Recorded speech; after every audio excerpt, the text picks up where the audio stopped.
Hey Marriage Helper Tribe, here are some things that are going on around Marriage Helper that I wanted to make sure you were aware of because things are going so fast. There's so much going on, so much happening, and we want to make sure that you are aware of it. My name is Kimberly Holmes, CEO of Marriage Helper, and I want to give you some quick things for you to know before the live show starts really soon. The first thing is this. We now have a Pies podcast. It's a podcast I have started all about becoming the most attractive that you can be. You can find it wherever you listen to podcasts, on iTunes, of course, on Google Play, on Stitcher, on Spotify, all of those places. So please go subscribe, please leave a review and share it with friends, family, whoever you know, because we want to get the message of Pies out there even more than ever before. So please go and do that. You would be amazing, and I would be so grateful for that. The second thing I want you to be aware of is we are doing workshops so often. We have our online couples workshop happening and a solo spouse workshop happening. We have 3 workshops in the month of May. We have so many more happening throughout the summer. We have not stopped our workshops and they are filling up. So if you are interested in doing our online workshops, then go online, talk to a client relations representative, look at the dates, look at the testimonials that people have done, and get registered for a workshop. The other thing is our Save My Marriage course is still up and going. Every single week, we're having weekly support calls with our Marriage Helper coaches for the people who are in the Save My Marriage course. And here are some testimonials of people who have recently done it that will speak volumes as to what the Save My Marriage course can do for you.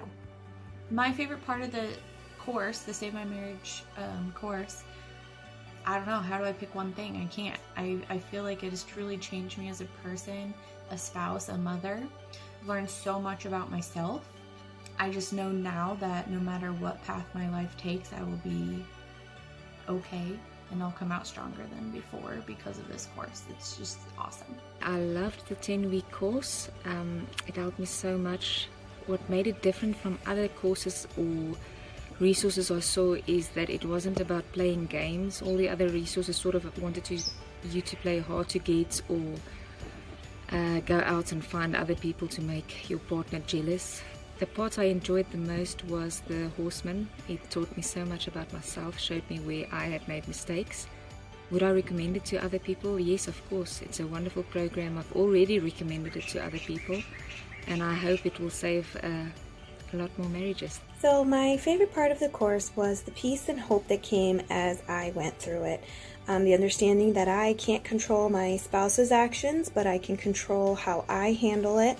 Something that I didn't even get while I was going through therapy. I absolutely would recommend this course to anybody in crisis. The Marriage Helper course has been phenomenal.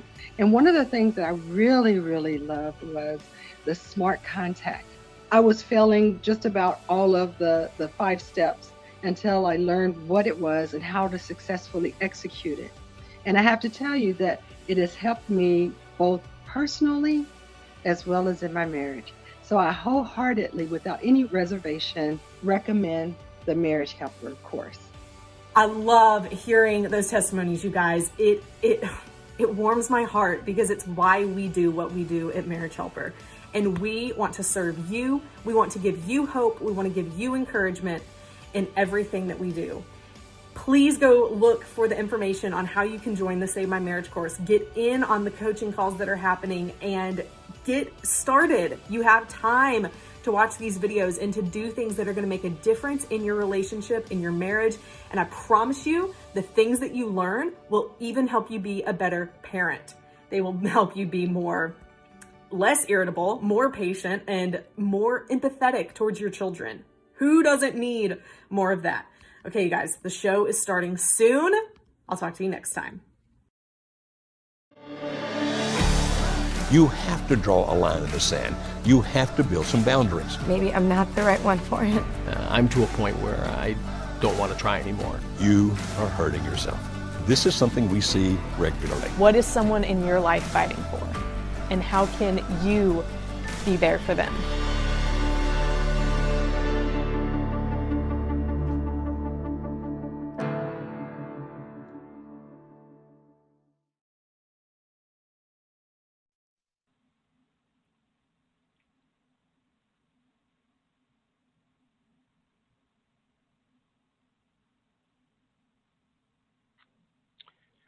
Hello, and welcome to Marriage Helper Live. I'm Dr. Joe Beam. I will be taking your calls today and interacting with you if you would like to call. I would love to talk to you. This is a program about relationships. Most of the time, the callers call in about marriage difficulties, and I'm very happy to talk about that. But this is a program where we can talk about anything to do with relationships. We at Marriage Helper exist to help people with their relationships. And as a result of that, our CEO, the person who leads us, and she's a tremendous leader, Kimberly Holmes, has started some new things, not necessarily directly part of Marriage Helper, but certainly in harmony with Marriage Helper to help people with relationships. Let me tell you about something you can get right now if you wish. She started a new podcast, and it's all about the pies. Now, if you've ever listened to us, you know that PIES, P-I-E-S, stands for physical, intellectual, emotional, and spiritual. And so she started a podcast about that, and I'm going to recommend that podcast to you. It's called It Starts With Attraction. And that's the name. You're going to need to know that. It Starts With Attraction. And you can listen to it on Apple, Google, Spotify, Stitcher, and on and on and on it goes. And if you go out there and find your favorite way that you listen to your podcast, whichever those it might be, when you find that, It Starts With Attraction by Kimberly Holmes, not only listen to it, but be sure to subscribe. And if you will, leave a rating and a review. And that'll help us get this message about the pies reach even more people. Now, something tomorrow, May 5th, goes up special.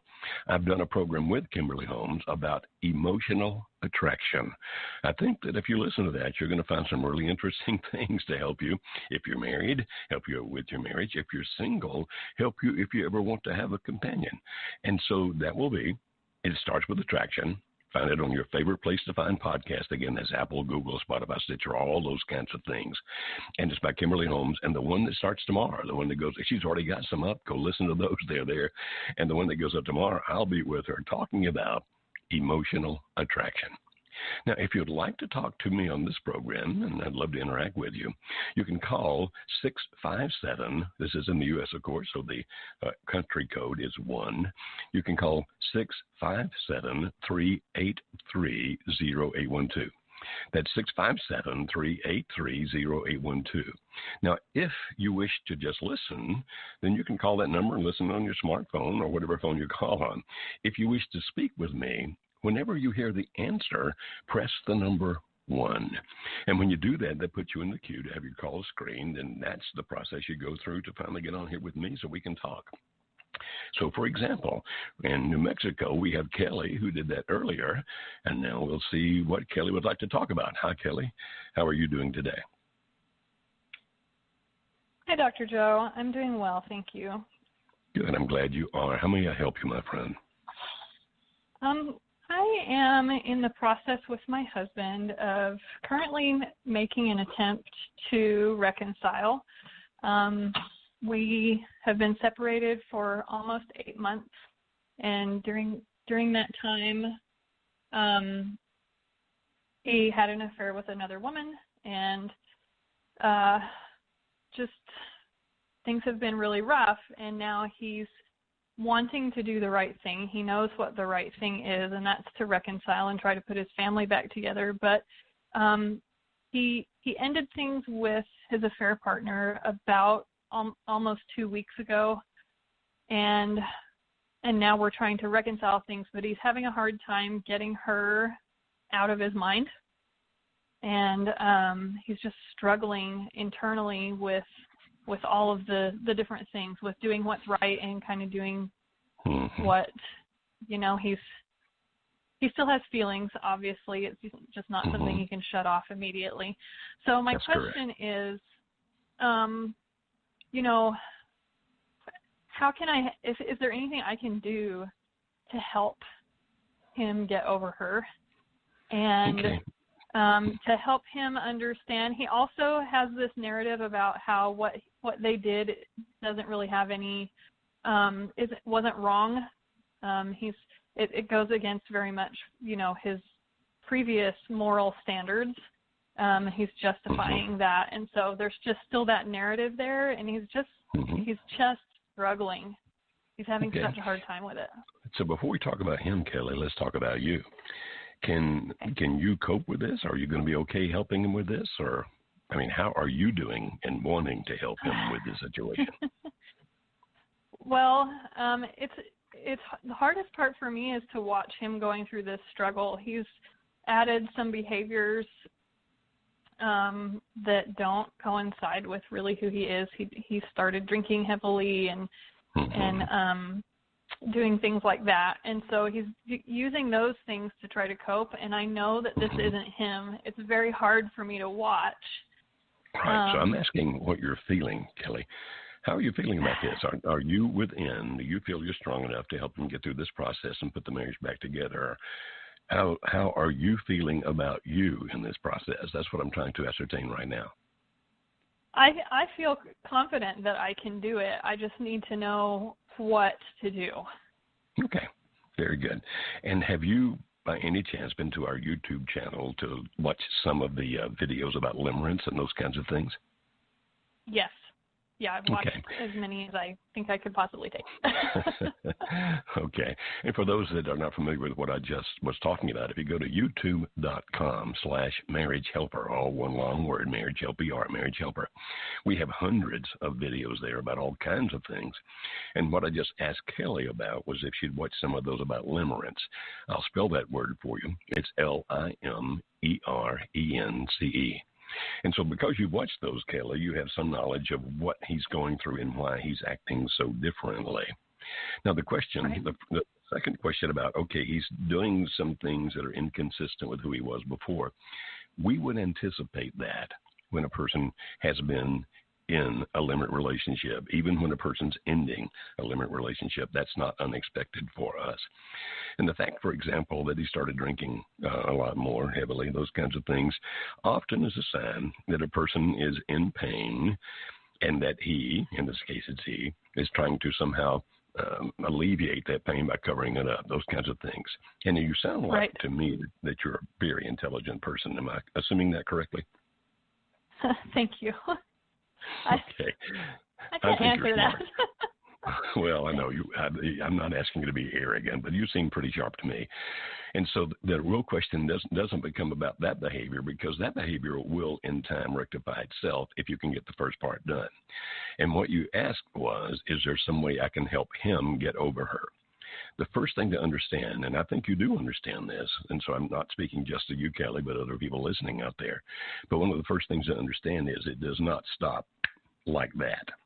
It's an emotion, and that emotion is pretty doggone intense, and when it starts to go away, it takes a while to do that. And so it's not like an immediate 90-degree drop. It's more of an angle, and it takes a little bit of time to do that. We have a person that actually works with us. Her name is Petra, and Petra is married to Richard. And on our website and various places, you can find articles and statements about Petra, about how she helped Richard. And I'm not speaking out of school. This is all very public. Otherwise, I wouldn't be using their names. And how that when he came back, he was still feeling a great deal of emotion and therefore mourning, actually grieving the ending of the relationship with the other woman. And Petra had to make a choice. And, you know, she could say, hit the road, Jack, and don't you come back no more, no more, no more, like Ray Charles would in that song. Or she could try to help him go through the grief process. And she did. She actually helped him through the grief process. Now, therefore, what I'm recommending is, if you can, and it sounds to me like you can, I think you're a pretty remarkable person just by listening to you.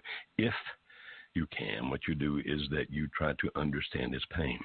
And if he wishes to talk about her and it doesn't just rip you apart, I know it's not going to be pleasant. I know it to some degree it's going to be painful. But if it's not destructive to you, as he talks about some of those things, you can actually help him go through that grief process. And everybody who loses or gives up anything that's been important to them will go through some sort of grief process. And if you do that, you can help him by being the strong person who tries to understand. It doesn't mean that you have to validate what he did. One woman I know who did this, for example, when her husband would do that, she said she didn't keep repeating this, but she let him know up front, well, you know, I believe what you did was wrong. But then she didn't have to keep saying that. And when he would talk, she would listen. and she would try to understand, and she would talk about, well, how can we transition these emotions with time back to the two of us? And because she wasn't doing it in a pressure type fashion, because she was doing it easily and slowly, it actually worked. And so, Kelly, I'm going to give you something that Kimberly and I have been working on for some time. Kimberly, our CEO. Maybe, just maybe, we'll finally get it recorded in the next few weeks, although I actually thought we would have recorded it a few weeks ago. This pandemic thing has actually slowed us down on a lot of stuff. But let me give you a thing I call the 5 E's. I've actually done it on this program before, and you can go back and listen to it later. You can actually listen to this program later if you don't get it all up front. But this process kind of goes like this. If you hold up your left hand and look at it, and you look at your thumb, the thumb makes things easier. And so think, okay, the first thing we're going to do is try to make this as easy as possible for each of us. What I mean by that is you're not going to be pushing, you're not going to be demanding those kinds of things. Being at ease means that he and you are going to feel comfortable enough to talk about things. Now, there's a lot more to that than what I'm saying, but I'm giving you the brief outline. And then if you hold up your first finger there, that index finger, so the thumb makes things easy. So think that, okay, we're going to make it as easy as we can. That's what the thumb reminds you of. That index finger, that's the finger with which we explore things. I go see something, I put my finger, what is that? And so think about that as being the explore finger. And the way to do that is to help him explore his emotions and help him explore his behavior, but without doing it in a pushy sort of way. Again, we're back to that first one, the ease. It's not going to be demanding like, what were you thinking? Why did you do that? Not that kind of exploration, but over time exploring, and not just exploring how he feels, because you don't want to do too much of that. You're not a counselor. You're not a therapist. So it's not going to be too much of exploring what he feels, or you actually can lead him to feel some of those things again. You don't want to do that. But just enough of, I'm just trying to understand. But I'm also wanting to explore, okay, what kind of things do you think I can do to be of assistance? What kind of things do you think you can do to help us progress? And so the exploration process is finding out what each one of you wants in terms of putting this thing back together. And then that next finger, that middle finger, that's the finger we Americans use to explain things. You may at some point have explained to another driver with that finger what you thought of his or her driving skills. And so the explain thing is, after you've been exploring enough that each of you feels understood, because he needs to understand you just as much as you need to understand him, then that middle finger is explain. Okay, here's what I can do, and here's what I can't do. And if you're asking me to help you with this, I can do this, this, and this, but let me tell you why I can't do that other thing. If there's anything that he asks that you can't do, or anything that you ask that he can't do, all that's discussed, not argued about, not become a point of conflict, but just trying to understand each other, and then explain. So explore, very, very important. Take a lot of time with that. And then explain, also very, very important. Okay, here's what we can, and here's what we can do, here's what we will do, here's what we won't do. And then that next finger over there, that's the ring finger, that's engage. And that's when really you get into true reconciliation. All these other things are part of reconciliation. But the way I think about it is you start reconciling once you start making these commitments based on those first 3 things you've done. And when you start making those commitments to each other, that's when you will live up to those. And then that final finger down there, that's the one we excel with, which means that you follow through those kinds of things. Now, I know I said that really fast, and I've been asking Kimberly for some time, let's find a way we can do this together and make this reconciliation process clearer for people out there. But it's a way that you can help him go through this grief process, which he is going through, and help him also become closer and more committed to you. But it's a step at a time. Now, I know I did that really fast, but did that make any sense to you at all, Kelly? Yes, that helps a lot. I'm hoping to be able to utilize that and several other things that you guys put out through your podcast, and hopefully maybe get to do a workshop soon too. Oh, we would love for you to do that. Right now we're doing workshops online, and they're going extremely well, Kelly, online, and people don't have to spend all the money to get to Middle Tennessee. And the online workshops are working far better than I ever thought they would, so look into that. But you can do this, and thank you for the amazing strength you have that you want to help him work through this rather than just ending it. That says a lot about you, young lady. So thank you for being you. Thanks, Dr. Joe. Take care. You're welcome. I took a long time there, more than I do with most callers, but I wanted to put those E's out there in front of you guys, and I realize, again, I've done that really, really fast. But if I can get Kimberly together with us, the pandemic's keeping us apart and all those kinds of things, maybe and I promised some time ago. Seems like he has it all figured out. He wants to go through mediation and keep it very simple, use the same lawyer, keep it inexpensive. And I told him, I've made it very clear to him that this is not what I want, but if he insists on it, then I would like to get my own lawyer to protect myself. That I don't really want to go through mediation, and I've just been advised that I should get my own lawyer. Well, he has become very angry over this because he thinks by me getting my own lawyer that I'm trying to, like, quote, unquote, put the screws to him. He seems now to want nothing to do with me. If I do reach out using Smart Contact, I always use Smart Contact. His answers are very, short and unfriendly. So at this point, I'm not sure. Do I continue with Smart Contact, or do I just kind of stop altogether? What do you want to do, Angela? I would like to keep reaching out using Smart Contact. I would like to try to keep the lines of communication open. I think that's the only way to create positive interactions between the two of us. Mm-hmm. Okay. Well, we talk about these kinds of things, and you probably have heard us talk about this before because you're familiar with some of our material. I'll talk about it a little bit broader for others out there who are not. We talk about things about pushes and pulls. And to give a brief overview of this that Angela probably already knows, but let me just do it for anybody else listening that's new. The first thing we talk about, if you want to put a marriage back together that is in difficulty, if your spouse, for example, wants out of the marriage for whatever reason, we say that the first thing that you should examine are there any things that you're doing that are major pushes, pushing your spouse away? It doesn't mean are you being a perfect wife or a perfect husband, because those people don't exist. Nobody is perfect. And so we're not looking for perfection. And we're saying, okay, of the things that you do in interaction with your spouse, is there anything big enough that makes him or her want to be away from you? That even if they went with somebody else, they would be thinking, I'm better off alone than being with you. And you say, what kind of pushes are you talking about, Dr. Beam? Pardon me. I have some allergies going on here. Pardon me. We talk about things like, do you treat your spouse with disrespect? Does he or she feel disrespected by you? Not just because of a little thing here or there, but it's a big pattern. Or does he or she feel unloved? Or does he or she feel that you just don't like them? Do you try to control them? Do you try to manipulate them? Do you always try to get your way? So what we say is you look for big pushes, whatever they are.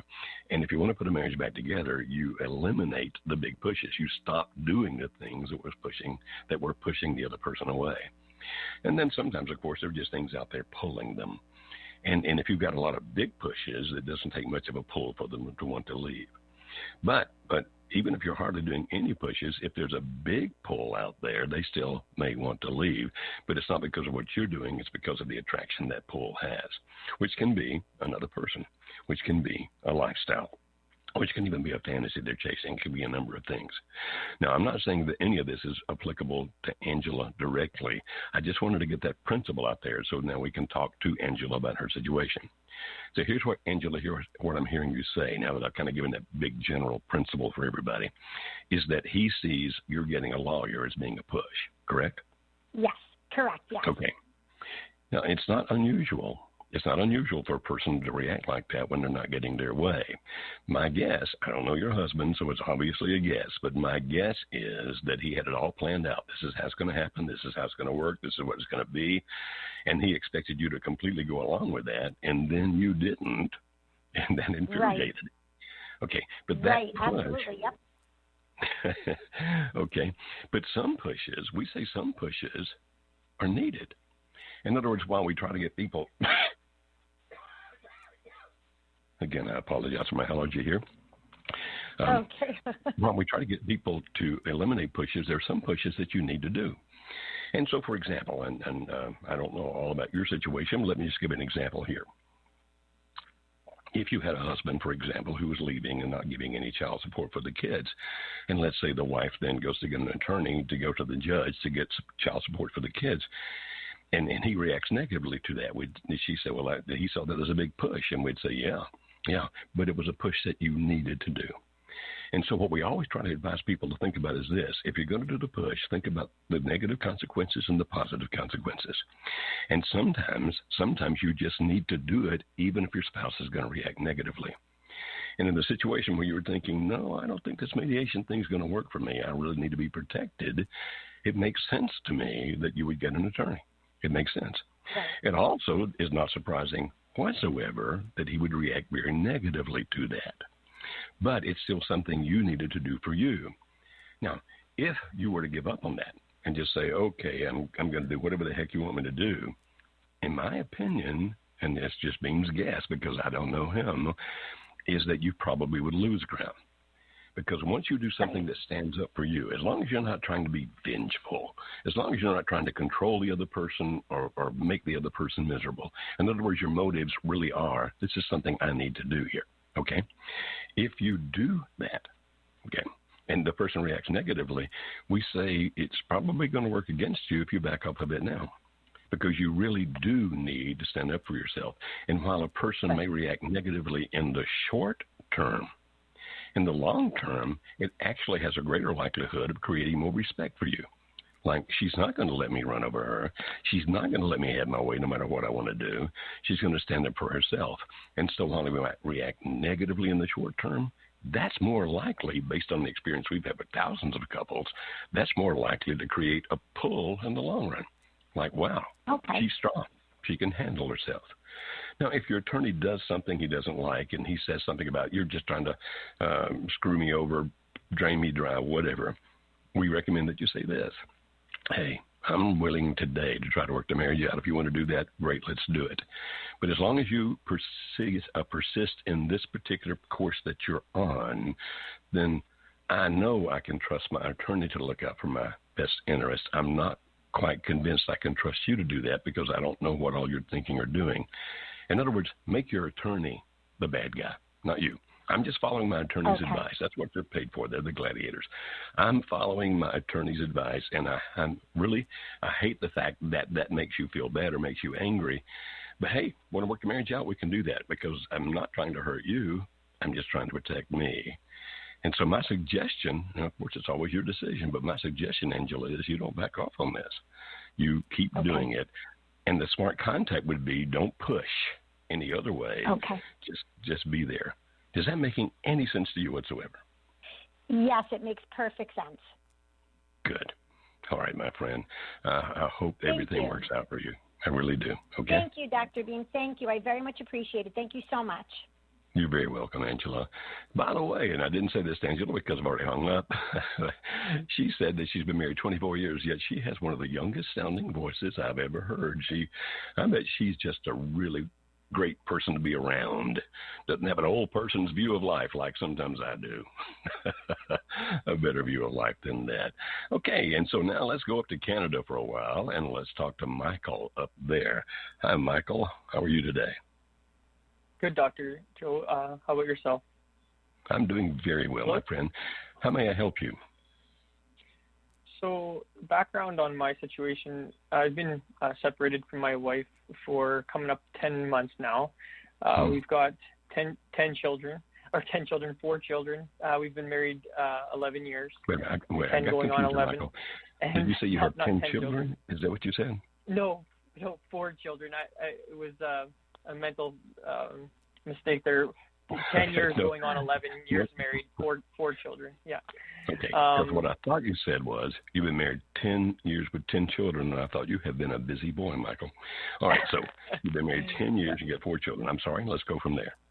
No, it's okay. And so during the separation, I think I went through sort of this typical process, not doing some of the right things, not approaching the situation well. It's been an education. I think I've shifted my approach substantially, and that has yielded improvement in our relationship. But I really do feel it seems like things have just become quite stagnant, and one of the issues in the past was pushiness or controllingness, and so it's a very sensitive matter for me to be bringing up anything that's a push in wanting to go into the reunitive direction. I do read a lot of your guys' articles and the videos and stuff like that, and one of the things I came across recently was engaging the help of an outside party, and I was just wondering, is that like a friend or a trusted advisor? I basically am just saying it seems like things have sort of flatlined, and is there anything that I can do to sort of nudge things, but keeping in mind that there is a sensitivity to anything that can be perceived as controlling or pushy? Yeah. Okay, good question. Was it something we said that led you to think that you should get an outside advisor? So I don't know if it was fair to characterize it as outside advisor. It was the second article from Should Christians Separate, and if I read it correctly, there it seemed like appealing to sort of a neutral party to talk to the wayward spouse or the reluctant spouse might have a benefit in some way. But that sort of surprised me, because it sort of doesn't seem to be consistent with a lot of the messaging. Yeah, it's not.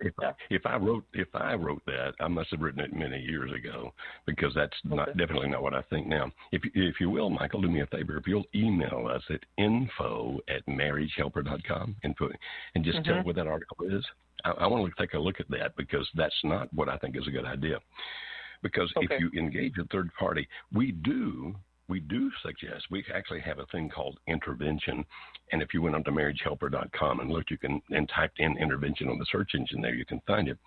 We do recommend that if somebody's doing something that's destructive, that sometimes you do need to get people to do an intervention. Like, for example, if a person is drinking heavily and they're going to wind up killing themselves, or whatever. Sometimes an intervention makes sense, but that's a different kind of thing than what you're talking about here. My fear is if you engage a third party, it's going to feel like manipulation. Isn't that how you would kind of perceive it? That if some third party, even if it's some third party that you care about, that if you had that third party or ask a third party to go talk to her, how do you think she'd react? Yeah, no, that was, I think there's a point in time where I wouldn't have seen that, but that's what sort of surprised me, because I guess my thinking has shifted, but then so then I guess my question still boils down. That sounds like that's a bad idea. Okay, that makes sense then now, but then what beyond just consistency with like the pies and smart contacts is there, or that just is it? If I'll say that it seems. We just had an opportunity to discuss over the weekend money matters, and it seemed like every step we went, there was opportunity for it to become a little bit personal. I could really pick up on that sort of hostility or aggression, and I wish I had a magic formula. There are people on the internet who claim they have it, but they're all charlatans and frauds. I wish I had a magic formula that would suddenly change what the other person feels about you. If ever I discover that, I'll call you, Michael, because I'll share it with you. But really, it's a process. And if we go back to the thing I was talking about a couple of minutes ago, if you happen to hear me talking to a previous caller, it's all about pushes and pulls. I did. And what we recommend is don't do anything that's a push unless there's a good reason for that push. Now, if there's a reason for it, like when I need child support, then you do it. There's a reason for it. Or I'm going to talk to the judge about not letting my children spend time with my spouse because my spouse is drinking heavily and I'm afraid for my children's safety. Then that's a push as far as the spouse is concerned, but it's essential. I mean, you really need to do it. And what I'm hearing you say is you pretty much have eliminated any pushes, but the thing to do, and the reason we talk about pies, the physical, intellectual, emotional, spiritual. And the second part of the love path, which is acceptance, where we talk about being that safe place where the other person can, using the metaphor we use, take the bricks off the wall, those kinds of things. Those are pulls. And while we would love it if those pulls just work like that, automatically and powerfully, actually it's just kind of a thing that has to happen over time. And so by eliminating as many negatives as you can and then doing as many of the pulls as you can, the positive. So, for example, I don't know if you heard earlier, but Kimberly Holmes, our CEO, has started a series of podcasts, and the name of the podcast are It Starts With Attraction. And they're out there already. You can find some of them like on Apple, Google, Spotify, Stitcher, all those kinds of things. You can find them there. And the one that starts airing tomorrow, I do with her. And on that one, I talk about emotional attraction, which is exactly what you're talking about now. Now, those podcasts are free. I don't have a link to give you, but if you look it up, It Starts With Attraction, Kimberly Holmes. If you find that, you'll find the right one. And I suggest that you listen to that tomorrow and hear what we're talking about when we say, okay, what do we mean when we talk about emotional attraction? And even then, though, Michael, it takes time. And I wish there was a faster answer to that. It sounded to me like, though, that you had potential for some pushes in the recent conversation, but you were sharp enough that you headed off the pushes and kept the conversation calm and reasonable. Is that what I just heard you say? Yeah, no, I think that's true. I mean, I have a tendency to interrupt sometimes, but I'm more cognizant of that. And I mean, all in all, that conversation didn't go badly. It's just I assess that underlying there, it's like it was discouraging. I guess you could just say there seemed to be evidence of, that emotional resistance on her side still. Mm-hmm. And I can understand you're figuring that. I really can. But in our world, sometimes we see it positive if it just wasn't negative. What I mean by that, okay, you may walk away from it going, I don't know if that accomplished anything. It didn't feel that great. But if it didn't go negative, we still see it as being a positive. Like, okay, that's at least a step in the right direction.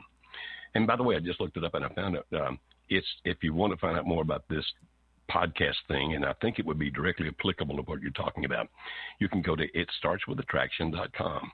All on one word, itstartswithattraction.com.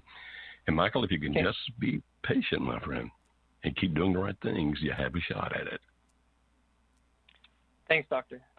You're very welcome, Michael. I hope and pray it works out for you, my friend. I really do. Okay, now we're going to go down here, and we're going to go from Canada down to the other end of America. From Canada, we're going to go down to Florida, and we're going to talk to Deanna. Hi, Deanna. How are you today?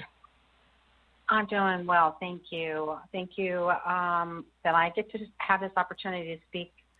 I am going to just try to organize my thoughts, and I wrote them out, and I'm just going to state them in that order just to give you the background. Okay. I've been divorced for a year and a half. We were married for 39 years. We have 3 adult sons. In the last 10 to 15 years of our marriage, we had struggled off and on. We had some issues with our youngest son, financial issues as well. It put a lot of stress on our relationship. It really showed our lack of communication and the way we managed these difficulties that we had with the son. I ended up taking a job in Florida after looking for one for a year and a half, and I was a stay-at-home mom at that time, involved in homeschooling and what have you in the earlier years. So the job was all-consuming, and my husband, on the other hand, was struggling because it was at the time when that recession hit, and he just couldn't quit the job being in that middle age. So it just took a long time for him to get on his feet, just that background. He works for my son, and he left me when I was out of town on a trip. I came home, and he had moved in part-time. Well, he had moved in with my son. I had the room. My son has a big house, family, and all that. Well, apparently he'd been involved in an emotional affair with a co-worker who also works for my son. They're still there in the employment. And let's see here. they were supposed to have gotten married last weekend. And because of the COVID, they didn't have this happen for whatever reason. And for what I can't explain, over the last 19 months that I've been living in this apartment, he would contact me by phone every now and then, started sneaking, talking to me, and then he just sporadically started showing up a few times. Like in March, he showed up here 2 times at my apartment. A week and a half ago, he also showed up, and he asked if he could come into my apartment and use the bathroom. I wouldn't do any push behavior, although when this first all fell apart, I did everything I shouldn't do. He told me that he reminded me that I had failed him sexually in the last couple of years. He said he only had so many, he put it, dick years left. Okay. So how might I help you, Deanna? So I can't make sense of what he's doing, and I'm trying to ascertain and come to some conclusion as to why is he coming around when he hasn't come around and he's in the process of getting married. It doesn't make sense to me that he would be doing this. So I'm wondering if you can enlighten me in some way as to this behavior, what's in his head, what's causing this to go down. I think the only person who could possibly do that would be him. Now, when he comes around, does he stay very long? Do you talk? What goes on when he's there? Well, we do talk. It's light. I don't ask questions. I don't ask any probing questions. He asks me how I'm doing. He does make he tells me he's attracted to me. He makes some of those kind of innuendos. I mean, literally, he'll comment on how nice I look. So does he try to have sex with you? Is that what you're saying? Hasn't tried. No, he hasn't tried in the last 19 months. But yes, when we were separated, he did try. But we were. So now he's just showing up to talk. Yeah, more or less. I mean, he makes it clear that he just happens to be in the area, but it's clear that he can't just happen to be in my area. Right. I mean, and so have you asked him why? Well, no, because he's already explained to me that he had an estimate. He just happened to be in the area. One time he just happened to see me. And I just assume he's got something to share with me, but he doesn't share. He just. So do you think it would be a bad thing if you say, I hear what you're saying, but in my mind, this doesn't make sense. So is there something else going on in your head or something else going on in your heart? If you were to do that, do you think he would answer? I think he may. The second time he showed up here, I was waiting. I felt this heaviness about him, and I thought. So you're wondering if things are going badly with the other woman. That's what you're wondering, right? You're wondering if he's trying to come back to you, but maybe just only kind of trying to come back to you. Is that what you're wondering? I see that he is in a very difficult situation because he bought a house where she lives. She has 2 little kids. 25 years younger than him. They moved in with him. Okay. But the question I heard you ask was, what's in his head? What's he doing? Is there a part of you that's hoping that what's in his head is that somehow he's trying to reestablish things with you? Well, yes. I've been standing for this marriage for now 3 years. From the day he walked out, I got coaching from you. Prior to you, it was with Laura Doyle. Unfortunately, I didn't have the information I needed those first 6 months, and I did a lot of push behavior initially, Got you. Which wasn't helpful. Okay. Well, the short answer is I can't tell you what's in his head. A little bit longer answer is it possible that things are deteriorating with her? Yeah, that's very possible. I can't guarantee that's the case, but it's definitely possible. If he was deeply involved with her emotionally in what we would refer to as a limerent relationship, my experience with limerence is that it typically goes through 3 phases. The first is called infatuation, which we don't need to talk about now. The second one is what I call crystallization, which again we don't have to talk about now. And the third is what I call deterioration.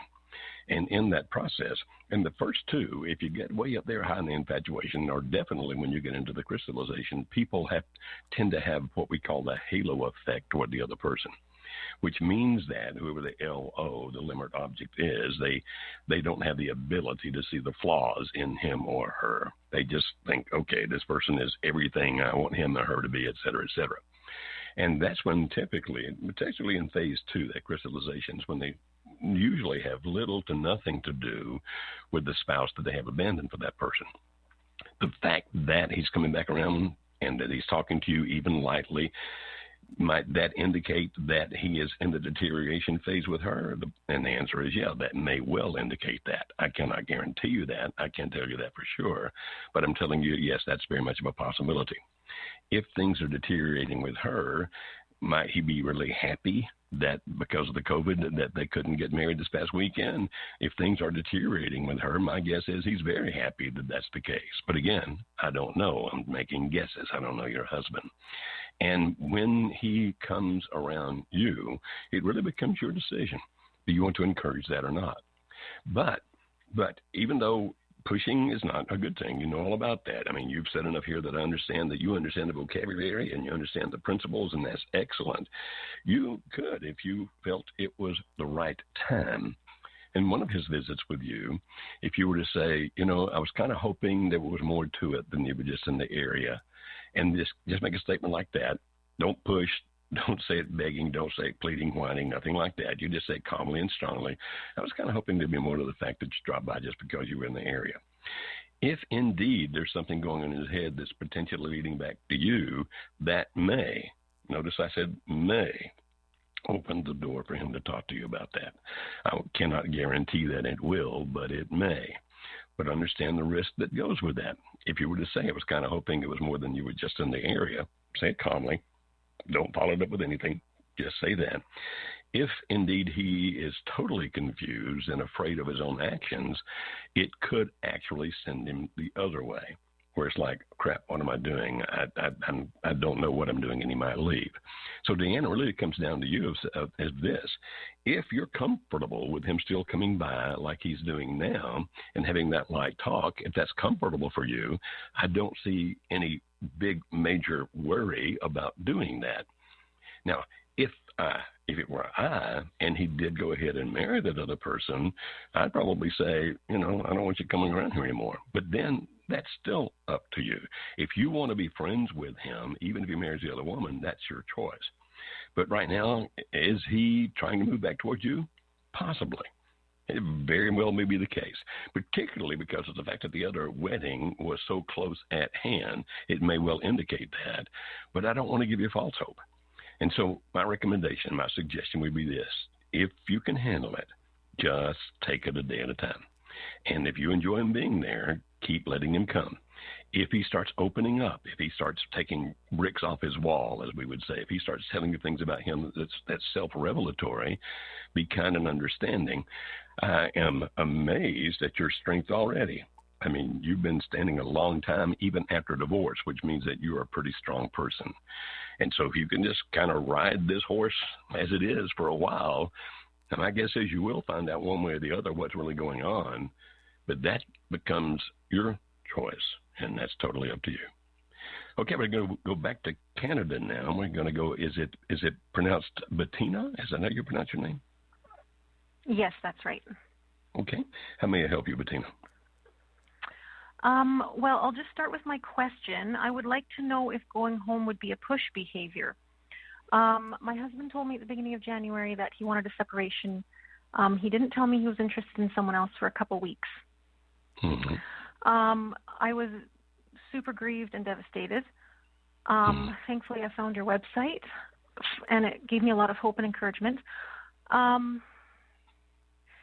Through this whole journey, he did have a moment of like sheer repentance where he was so sorry. He turned back to me. He turned back to God.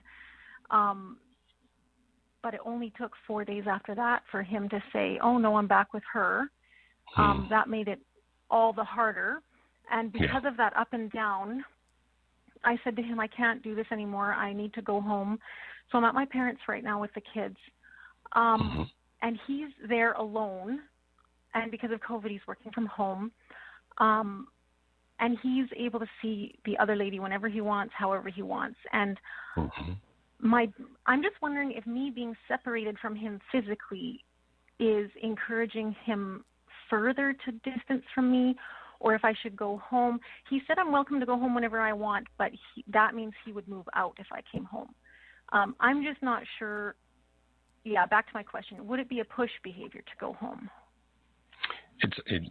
Push behavior is always determined by how the other person reacts to it. So, for example, when we talk about smart contact, if the other person's happy with you calling them every day, then we'd say, okay, calling them every day is not a push behavior.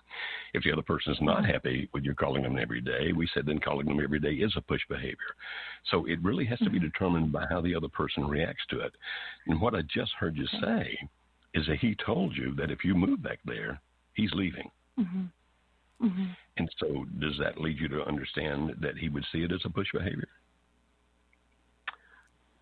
Yeah, maybe. I think he would. I'm just concerned that being so far away encourages him to be more emotionally distant. When I was there and he was going through this, I want to be with her, no, I want to be with you thing, I was able to encourage like good conversations with him where we actually had some emotional intimacy. I was able to have sex with him, which encouraged physical intimacy. He actually, when he had repented, he actually said, thank you so much for sleeping with me, because then I didn't sleep with her. Good. And so that's where my concern is coming from. Right. And I think all that's very reasonable. It seems to me that you think logically.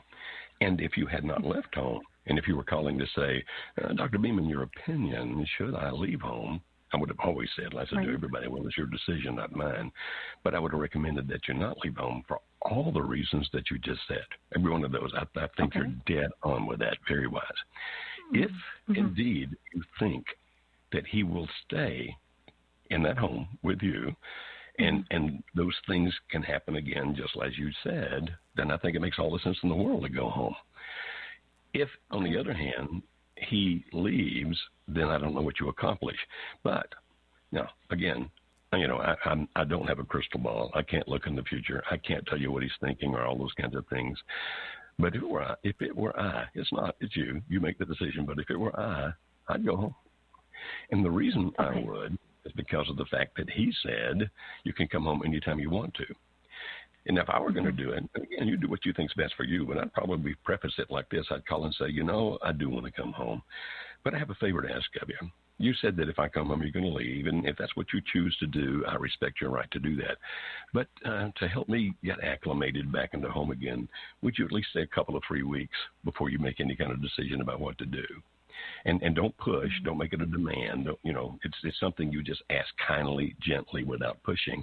If he agrees, you may get right back to where you were, and all those things you just said will be applicable again. And we always tell people, consider what the consequences are probably going to be. Do you think they're going to be this, or you think they're going to be that? And you can't tell for sure, obviously. You're taking your best guess, but you know him and I don't. If you were to make such a request of him, do you think he might stay there for a couple of weeks?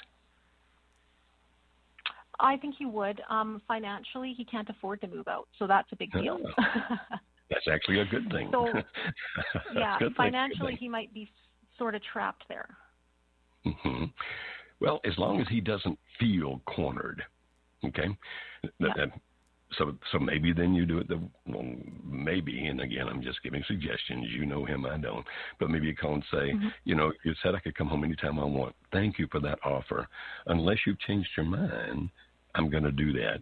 And I do ask that if you make any decisions, just wait a couple of weeks. Just give me some time to reacclimate. And if indeed he doesn't feel cornered and you get back there, then I can see all kinds of potential positives. But notice the word potential. Okay, potential positives. It's not a guarantee it's going to work like you think.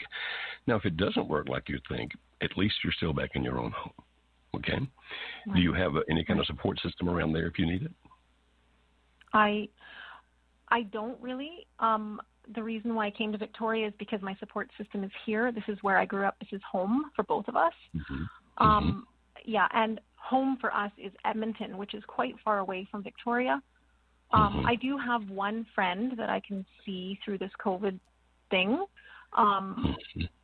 But other than that, we'd sort of be alone besides our church. But, I mean, I can't see anybody at church right now because of COVID, so. Right. The reason I'm asking that question is if you're going to think about it, try to think about everything. And you try to think of all the scenarios you possibly can. One scenario will be, okay, what if I move there and he does move out and I'm all alone? How is that going to affect me? That's why I was asking that question. So try to think about as many things as possible, figure out what you think is likely to happen, and then make your decision and do that. Okay. But here's what I'm hearing. I think you're going to move home.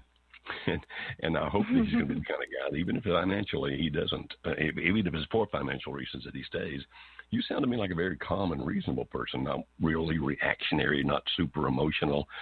And that tells me that it's a greater likelihood that things can work because I'm betting on you. Thanks. Okay. All right. Anything else I can do for you today? No, I think that's good. Thank you very much for your help. You're very welcome. You take care. Okay. I tell you what, we're dealing with a lot of people today who sound like they're just super intelligent people, and that's just awesome. I love that. Okay. Now, we got so many callers down here, and I'm so sorry that we can't ever get to all of them. It's just not possible. But okay, we're going to go to another one here, and this one is Tom, and Tom is in Pennsylvania. Hi, Tom. How are you today? Good, Joe. How are you? Rockin' and bopping. How may I help you, my friend? Okay. We have been married for 27 years, and we have 4 children that are all grown. And approximately about 4 months ago, my wife had come to me and said that she was no longer in love with me and that she didn't want to be with me anymore. Mm-hmm. We still do live together. She's asking us to be like roommates, which is super, super hard. Yeah. But she has asked me recently to move out so she can work on herself. That way she can go get her own counseling, she can be by herself, and things like that. And my question is, should I move out to give her that space? What do you want to do, Tom? I want to save my marriage desperately. I do not want to move out. Okay. What happens when people moves out? Now, I'm not going to tell you what to do because I don't have the right to do that. Okay? You have to make your own decision. I can give you suggestions. I can give you things to think about, but ultimately it's your decision. And so I will not say you should or shouldn't. I can just help you think that through. And sometimes I'll even tell people what I would do in that situation, but again, I'm not you. Here's what we have seen over the many years we've been working with marriages, Tom. And by the way, the first nonprofit that I started, my wife and I started to work with marriages was 26 years ago.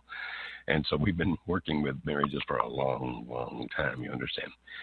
Typically what happens is if one of you moves out, if somebody is in danger, then that makes all the sense in the world.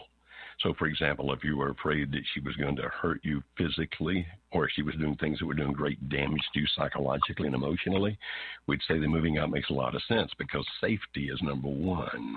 Or if you were doing those things to her, if you were hurting her physically or if you were damaging her psychologically and emotionally, we'd say, yeah, separation makes all the sense in the world because safety is crucial. But those are the only times that we suggest moving out. Because here's what typically happens. Once you are not in the same building, I don't know if you heard the previous caller or not, very intelligent lady up in Canada talking about her husband, and she had some really good insight into these things. But once you move out, then to some degree, tension is alleviated. And in essence, that's what she's telling you. She's saying, if you move out, then I have space. I can work on myself, see my own counselor. It's kind of a different way of saying what I just said. It's going to remove some of the tension. I don't have to think about this every day. I don't have to worry about our marriage or anything else. And so I'm asking for a situation where I don't have to deal with the reality as it is. And when people separate, it's often difficult to get both of them to come back to the point of working on the marriage, because if they have a problem, working on the marriage can be tough. And so after separation, when you have a little bit of that relief, it can be extremely difficult to get both of them. And maybe one of them will, maybe one of them won't, maybe both of them won't, but it's extremely to get both of them where they're not willing to work on the marriage again. And so when people say, do you recommend that we move out, that we separate, our response always is, we don't recommend that at all unless there's danger. And in that case, we really recommend it.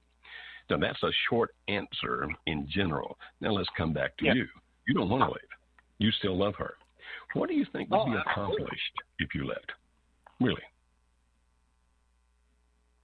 What do I think will be accomplished?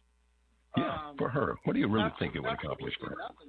It would just give her full freedom to do, to do whatever. And basically, I'm afraid that, she would basically just, like forget about me and completely move on, or move on to somebody else. That's a possibility. That's a very possibility. Now, is there anything going on, Tom? And forgive me if I sound abrasive, because I don't mean to be, but is there some reason that she's afraid to be with you? Honestly, Joe, I have not for about 16 years. I'm actually a recovering addict. I've been clean for almost 6 years now, and I was addicted to prescription drugs. And for about 16 years, I did verbally and emotionally, you might say, abuse her and my kids. But not in the last 6 years, is that correct? I'm sorry? But you stopped that. I mean, that's not the case now. Is that what I'm hearing you say? Stopped for almost 5 years now. Okay. Because if you were abusing her now, I'd say, Tom, you need to get out and leave her alone. but you're telling me that you're not doing that. Tom, it's up to you. It's your choice. She may not like it that you won't move out. But it's back to the same thing we keep asking everybody. What's the advantage if you do this, and what's the advantage if you do that? Where's the negatives? Where's the positives? And what I'm hearing you say pretty clearly is you don't see any positives in moving out. For either one of you. Yesterday, if I don't move out and give her space, she's going to take it. Okay. Well, if she moves out, she moves out. But it's a lot tougher for her. Okay, if she does that, because now she's got to find a place to live, she's got to find a way to pay for it, and all those kinds of things, and so sometimes we don't know if the person is giving an idle threat or if they're really going to do what they say, but when they start doing what they said they were going to do, that's when they start hitting reality head on, and it's not always as easy as they think it is. Okay. It's tough. So I'm not saying do anything just to irritate her. That's always a bad motive. Don't do things out of vengeance. Don't do things to try to control or dominate the other person. Those things are always bad. But if you make the stand that you believe is right and you're not doing it out of vengeance, you're not doing it to hurt the other person, you're not trying to control, then sometimes you'll do things they see as a push, but it's a thing you need to do. I'm going to take another call here about sex, interestingly. Just before I make that call, remember this. You guys can go to youtube.com and then that long word, Marriage Helper, youtube.com/Marriage Helper. We have hundreds of videos there. And I will again recommend this podcast that our CEO Kimberly started. If you go to itstartswithattraction.com, itstartswithattraction.com, you can find it there. But the podcast, It Starts With Attraction, can be found wherever you listen to podcasts. And the one that will start tomorrow is one that I'm doing with her about emotional attraction. And then we have a husband that wants to ask a question about sex in the relationship. He's in New York. Hi, Mark. How may I help you today? Hey, Dr. Joe. Hope all is well. This is my first time calling or even actually hearing of you. You're one of the lucky ones. You've never heard of me. Good for you. What may I do for you, Mark? Yes, me and my wife been married for 5 years, and about to be 6 years in August. And over the years, and when I'm saying all this, I'm not trying to point fingers at her or anything. Okay. But we haven't been.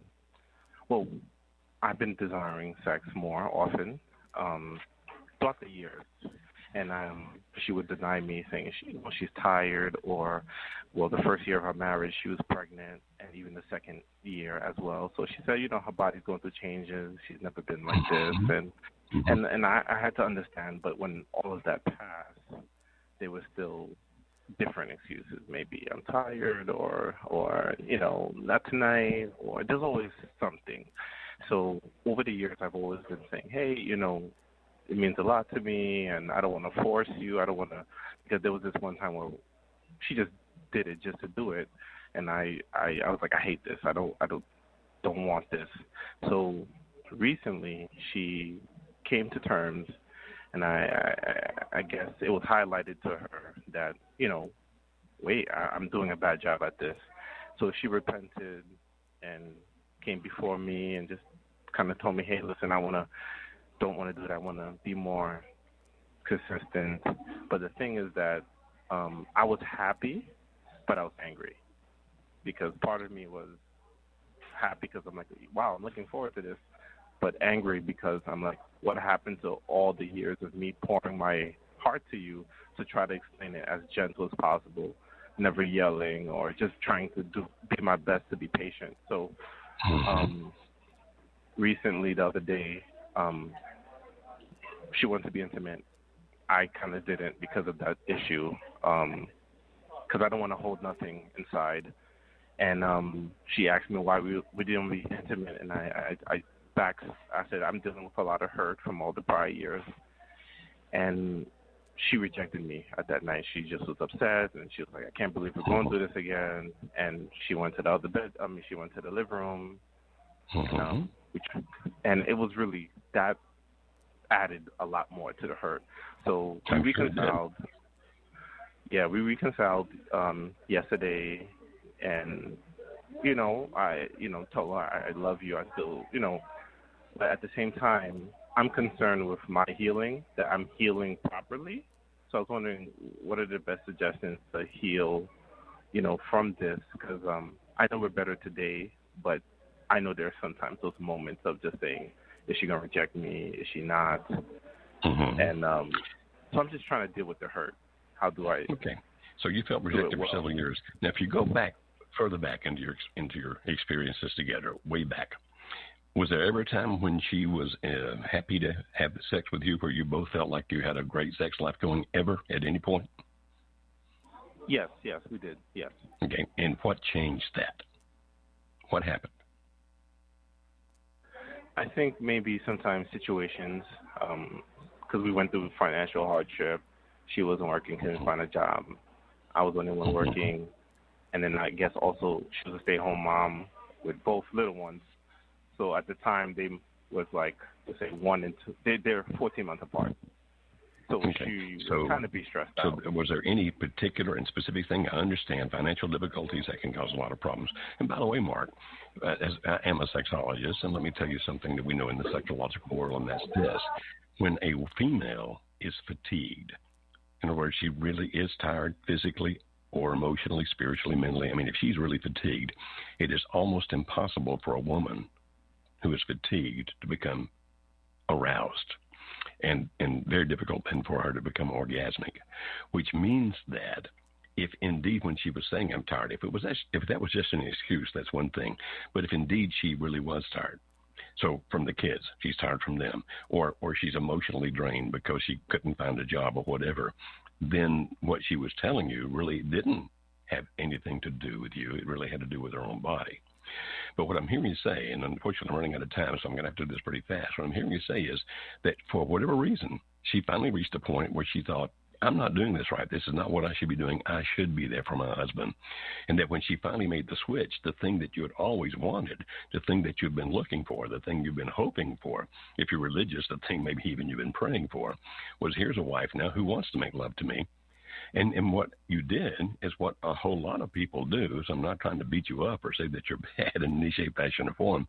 But it's amazing how often with either men or women, the thing that we wanted, that we've been frustrated because we didn't get, the thing that we have been angry about even because of the fact that we didn't get, when finally all of a sudden we get it, rather than rejoicing in it, we get mad. Like now? Why now? And so it's very human, Mark. It's very human. But you already told us what the result of that was because of the hurt then that it bloomed inside of you. And then you told her about it. You said, I want to be open. I'm all for being open, but sometimes we have to ask ourselves the question, if I tell my spouse about this, who benefits? Does she? Do I? And if you're thinking, well, I would benefit because finally I get to tell her what I feel, okay, I can understand that. But if really what you want as part of your marriage is a great sex life, which actually should be a part of every good marriage, then it kind of sabotages that. And so the question I'm hearing you ask is, okay, how do I deal with all the hurt from the past? And there's only one person that can handle that, Mark, and that's you. You're the one that has to look back and go, okay, I hurt a lot. This frustrates me. I'm angry. I didn't get what I wanted, et cetera, et cetera. All those things I just talked about. And within you to make a decision. Because you see, forgiveness, and that's what we're talking about. We're talking about forgiveness, Mark. Forgiveness always starts as a decision, not as an emotion. If you decide to forgive her, and some of you ladies listening are saying, what do you mean forgive her? She didn't do anything wrong. Don't try to assign blame here. We're talking about his emotions. We're talking about her emotions. I'm not assigning blame to anybody. Please, all of you out there, understand that. I'm not blaming men. I'm not blaming women. I'm not blaming her. I'm not blaming Mark. Just hear this. If he has that hurt inside of him, then one way to deal with that hurt is to forgive and say, I forgive you. And that's a decision. It's not an emotion. And once you make that decision, then your emotions can follow. And then she probably also has to forgive you as well. Now, I realize I'm giving a very, very short answer. Unfortunately, I'm way over time. But if we let our emotions sabotage us, then the very things that we want, we don't get. And maybe we can talk about that more. I'm very happy to do a whole episode on sex where I can talk about this in greater detail. Right now, I'm way over time, and so I'm going to have to end this program. Mark, I hope you guys work it out. Try to understand each other. Do your best for each of you to get past the pain. If you need to get professional help to help you get past that pain, I strongly suggest you get it so that you can have a great life together as in a married couple, both with marital satisfaction and sexual satisfaction.